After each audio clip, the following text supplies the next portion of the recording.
المرسلين وعلى آله وأصحابه أجمعين أما بعد فأعوذ بالله من الشيطان الرجيم بسم الله الرحمن الرحيم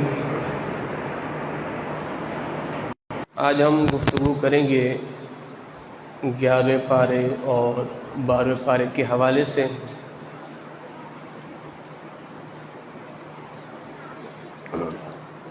اللہ رب العزت 11ویں پارے میں ارشاد فرماتا ہے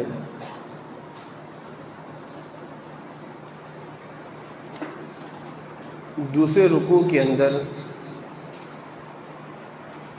ان اللہ اشتری من المؤمنین انفسهم واموالهم بان لهم الجنہ، کہ بے شک اللہ نے مسلمانوں سے ان کے مال اور ان کی جان کے بدلے اللہ نے ان سے جنت کا سودا کیا ہے، جبکہ مال بھی اللہ کا ہی دیا ہوا ہے اور جان بھی اللہ کی ہی دی ہوئی ہے۔ تو اب اللہ ہم سے سودا کر رہا ہے۔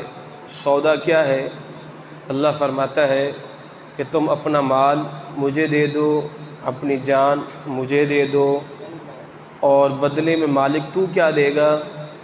تو فرمایا کہ میں تمہیں اپنی جنت عطا کروں گا۔ یقاتلون فی سبیل اللہ فَيَقْتُلُونَ وَيُقْتَلُونَ، تو مالک ہم تجھے جان اپنی کیسے دیں؟ تو فرمائے کہ اللہ کی راہ میں لڑو، مارو یا مر جاؤ۔ اللہ کی راہ میں لڑو، مارو یا مر جاؤ۔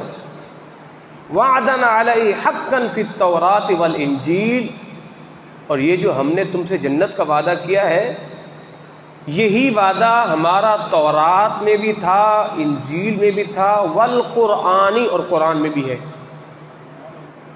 وہ وعدہ کیا ہے؟ جنت کا۔ مارو یا مر جاؤ اللہ کی راہ میں، تو میں تمہیں جنت عطا فرماؤں گا۔ وَمَنْ أَوْفَى بِعَهْدِهِ مِنَ اللَّهِ، اللہ سے زیادہ کس کا پختہ وعدہ ہو سکتا ہے؟ جی کتنی پیاری آیت ہے کریمہ، سبحان اللہ۔ فرمایا اے ایمان والو، مال جان دو، جنت لو، مارو مر جاؤ اللہ کی راہ میں، اور یہ ہمارا وعدہ تورات انجیل قرآن میں بھی ہے۔ وَمَنْ أَوْفَى بِعَهْدِهِ مِنَ اللَّهِ، اللہ سے پختہ وعدہ، ان اللہ لا يخلف المیعاد، اللہ وعدہ خلافی نہیں کرتا۔ اللہ سے پختہ وعدہ بھلا کس کا ہو سکتا ہے؟ اللہ خود فرما رہا ہے فَاسْتَبْشِرُوا بِبَيْعِكُمُ الَّذِي بَايَعْتُمْ، خوشی مناؤ اس سودے پر جو سودا تم نے اللہ سے کر دیا ہے۔ اللہ اکبر۔ فَاسْتَبْشِرُوا امر کا صیغہ ہے، حکم ہے۔ فَاسْتَبْشِرُوا، خوشیاں مناؤ اپنے اس سودے کی جو تم نے اللہ سے کیا ہے۔ وَذَلِكَ هُوَ الْفَوْزُ الْعَظِيمُ، اور یہی تو بڑی کامیابی ہے، یہی تو بڑی کامیابی ہے۔ تو جان اسی کی دی ہوئی ہے، مال اسی کا دیا ہوا ہے، اور مالک دے کے پھر لے رہا ہے، بدلے میں جنت دے رہا ہے، تو نفع کا ہی سودا ہے۔ اللہ اکبر۔ پھر آگے اللہ رب العزت اپنے نیک بندوں کے اوصاف بیان کرتے ہیں۔ اللہ فرماتا ہے ہمارے نیک بندے کون ہیں؟ التائبون، توبہ کرنے والے، عابدون، عبادت کرنے والے، حامدون، حمد کرنے والے، سائحون، روزے رکھنے والے، راکعون، رکوع کرنے والے، ساجدون، سجدے کرنے والے، آمرون بالمعروف، بھلائی کا حکم دینے والے، والناہون عن المنکر، برائی سے روکنے والے، والحافظون لحدود اللہ، اللہ کی حدوں کی حفاظت کرنے والے، وبشر المؤمنین، مومنو جاؤ اس بات پر بھی خوشی مناؤ، وبشر المؤمنین، اور خوشی سناؤ اے نبی مومنوں کو کہ جو توبہ کرے، عبادت کرے، حمد کرے، روزے رکھے، رکوع کرے، سجدے کرے، بھلائی کے حکم دے، برائی سے روکے، اللہ کی سرحدوں کی، اللہ کی حدود کی حفاظت کرے، اے نبی آپ انہیں دین کی خوشخبری دو، جنت کی خوشخبری دو۔ اب اللہ رب العزت اسی صورت توبہ کی آیت نمبر 22 میں ارشاد فرماتا ہے وَمَا كَانَ الْمُؤْمِنُونَ لِيُنْفِرُوا كَافَّةً، اور مسلمانوں سے یہ تو ہو نہیں سکتا کہ سب کے سب نکلیں، تو کیوں نہ ہو ان کے ہر گروہ میں سے ایک اور جماعت نکلے، دین کی سمجھ حاصل کرے اور آپس میں آ کر اپنی قوم کو ڈر سنائے، اس امید پر کہ وہ بچیں۔ اب اس آیت کے اندر اپنی اولاد کو دین پڑھانے کا حکم دیا جا رہا ہے۔ علاقے میں سے کم از کم یا گھر میں سے ایک فرد کو دیندار بنانا یہ فرض کفایہ ہے۔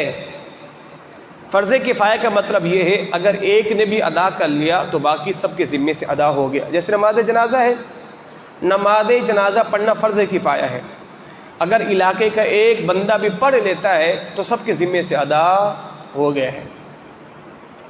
اور اسی طرح دین کے متعلق بھی اللہ فرما رہے اے ایمان والو، یہ تو ہو نہیں سکتا کہ سب کے سب اس راہ میں آ جائیں، تو کم از کم ہر بستی میں سے، ہر جماعت میں سے ایک فرد آگے نکلے یا ایک جماعت آگے نکلے جو دین پڑھے، پڑھنے کے بعد اذا رجعوا الیہم، پھر لوٹے اپنی بستی کی طرف، لعلہم یحذرون، اور جو کچھ پڑھا ہے انہیں وہ سنائے اور انہیں برائیوں سے بچائے۔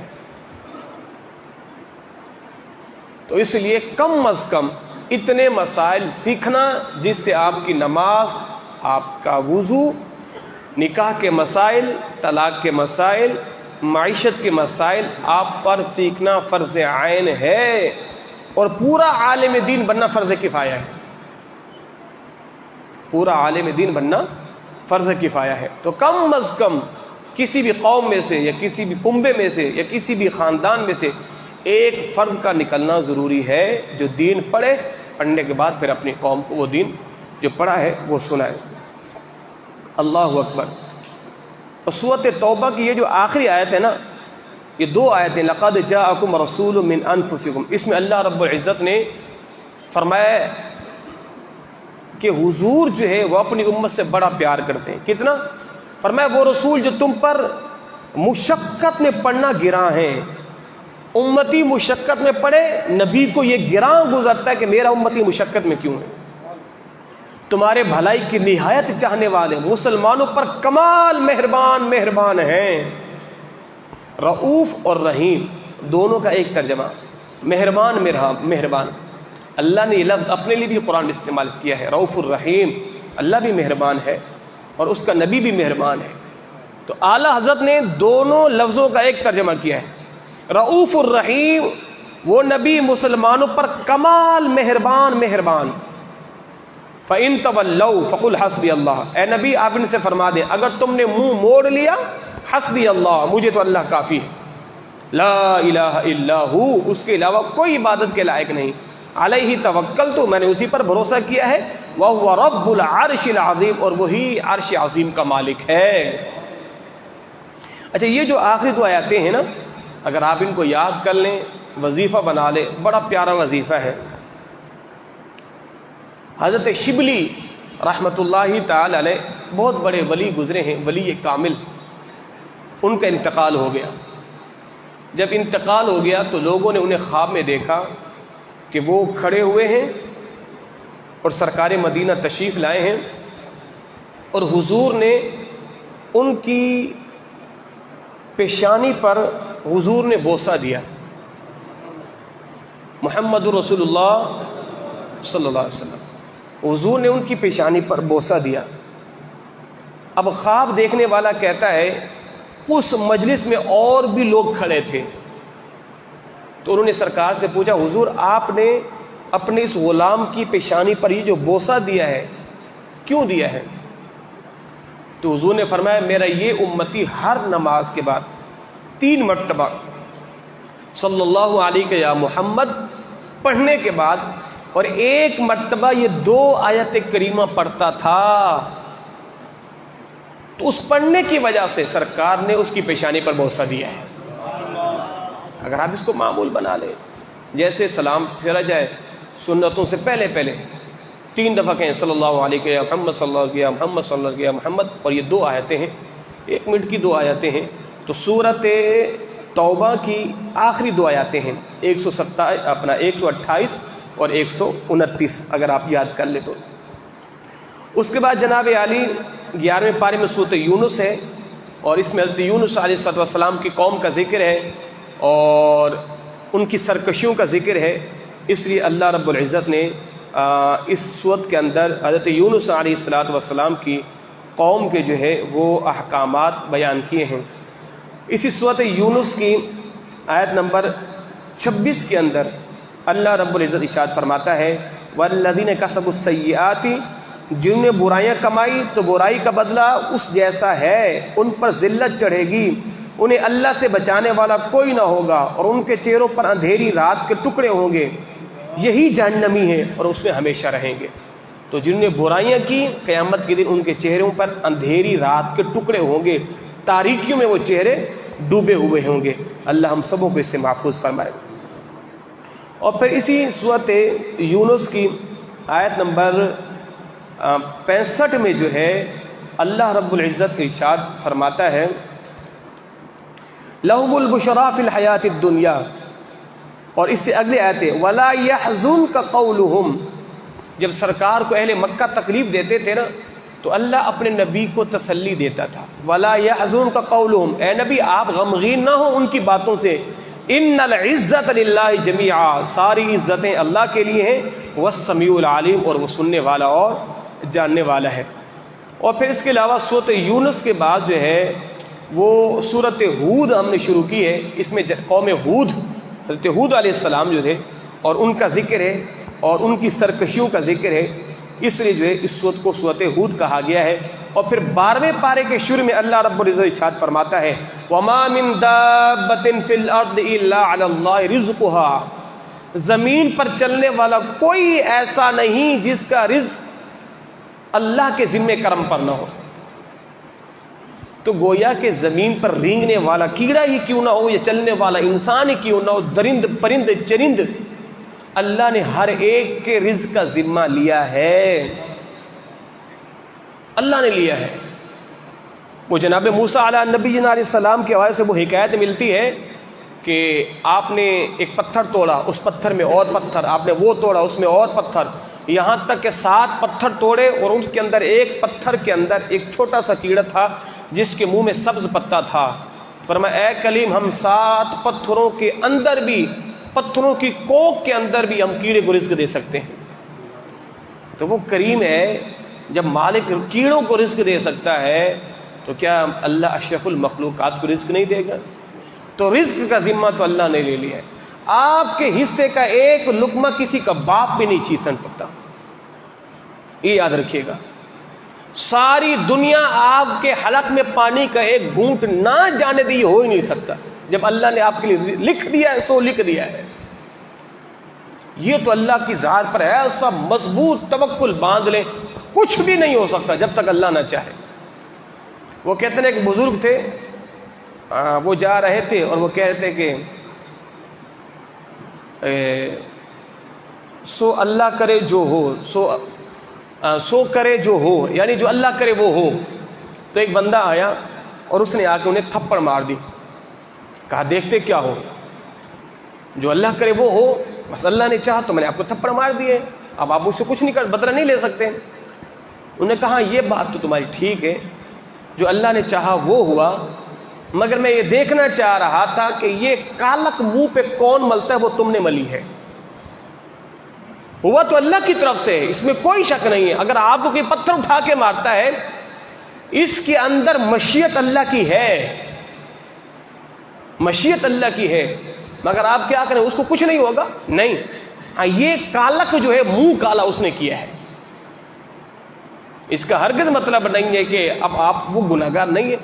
ہوا تو وہی ہے جو میں رب نے چاہا، جب ایک پتا بھی نہیں ہلتا رب کی منشا کے بغیر، تو اتنا بڑا ڈھیلا آپ کے منہ پہ آ کے لگا، تو وہ تو رب کی منشا ہی تھی، اس میں کوئی شک نہیں ہے۔ مگر یہ کہ یہ جو کالک منہ پر ملی ہے، یہ تم نے ملی ہے، جو تم نے مجھے مارا ہے۔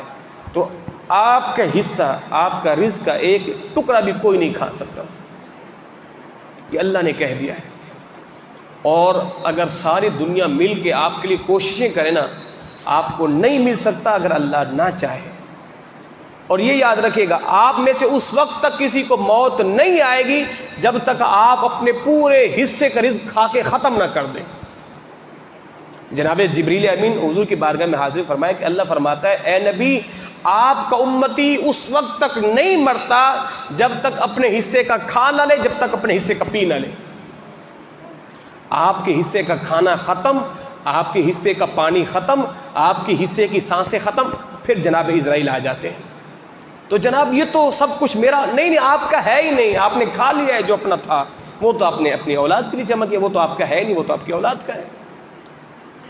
اللہ اکبر، درود پر اللہم صلی علی سیدنا۔ اور پھر اس کے بعد جو ہے اسی صورت کے اندر حضرت نوح علیہ السلام کا ذکر ہے کہ جناب نوح علیہ السلام نے کشتی بنانا شروع کی تو آپ کی قوم نے مذاق اڑایا کہ یہاں تو دور دور تک کوئی سمندر نہیں ہے، آپ بیٹھ کے کشتی بنا رہے ہیں، اور ایک نئی چیز بنا رہے تھے۔ کہا یہ کیا ہے؟ فرمایا کہ یہ ایسی چیز ہے جو پانی پر تیرے گی۔ کہا کمال کر، دور دور تک کوئی سمندر نہیں ہے، آپ کشتی بنانے، یہ تو کوئی مذاق ہو گیا۔ تو فرمایا کہ جو میں جانتا ہوں وہ تم نہیں جانتے۔ اللہ نے فرمایا اے نوح آپ کشتی بنائیں۔ پھر آپ نے 3 منزلہ کشتی بنائی، اس کائنات کی سب سے بڑی کشتی جناب نوح علیہ السلام نے بنائی، 3 منزلہ کشتی بنائی۔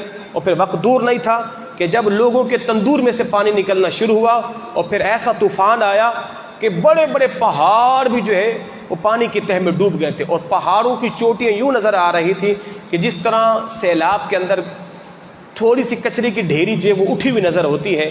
بڑے بڑے طوفان ایسے آئے کہ پہاڑ یوں ڈوب گئے تھے، اور جناب نوح علیہ السلام کی کشتی جو ہے وہ چلتی رہی کئی مہینے تک، اور پھر پوری روئے زمین کا اس کشتی نے گشت کیا، اور پھر اس کے بعد ساری کائنات کے لوگ فنا ہو چکے تھے۔